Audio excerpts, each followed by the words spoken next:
Hey there, everybody. So, I know it's been quite some time since I've published any content. I had a death in my family. It was pretty close to me, so I've been dealing with family stuff. However, I have started working on tutorials and stuff again, so we should start seeing some of those come out towards the end of the week. What I've done right now, and what I'm planning on doing tomorrow, because I don't super feel like recording a lot right now, it's still kind of sad, is I'm going through the projects and I'm putting them to where I think is a workable conclusion for the series.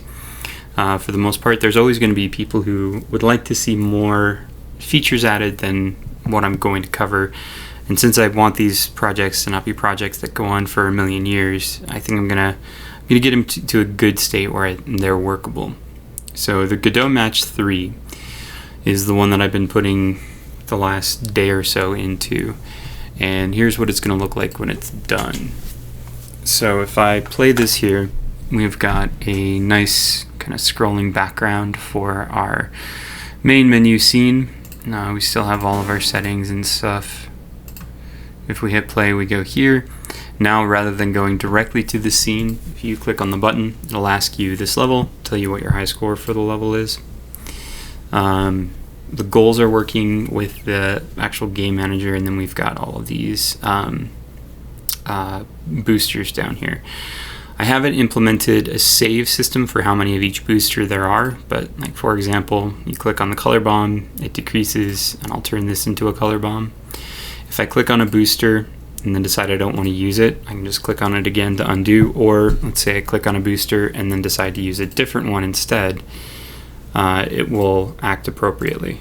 So there we go. Oh, haha, there's an error I need to fix, but anyway. Oh wow, okay. Okay, there we go. Now it's working right. I needed to fix that. So anyway, here's the end of the level. The UN panel comes in. There's now a high score. We can go to continue. If we go back to the previous score, it'll remember previous level. It'll remember what our high score for that was, and so on. So that's kind of where I want to get this to.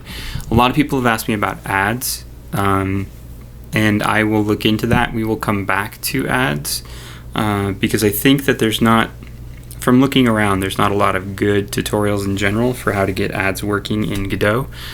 So I'd like that to be kind of its standalone thing, but I will use this as the basis for it. And that'll come later.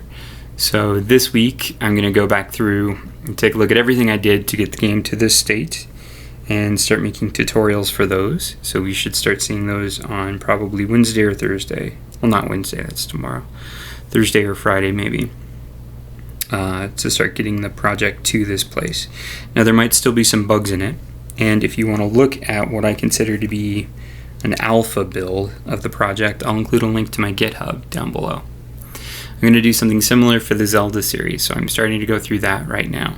I think I should probably add sound first, because I'm kind of amazed that it's taken me this long to add sound. Clean up some other things, port to 2019.1, then work on the ability system and the dialogue system. I'm going to be keeping updates of it in my GitHub as well. So if you watch my GitHub in the next couple days, you can see things being added to that. So I'll include a link to my GitHub in the description down below. For my patrons, sorry I've been not around for this week. It's been kind of rough. Same thing for everybody in the Discord, but I have something like 100 YouTube comments to respond to, so I'll be slowly making my way through those. So I apologize for any inconvenience this might have caused or breaking content, but we'll get back at it here. So thanks very much for watching, and have a great day.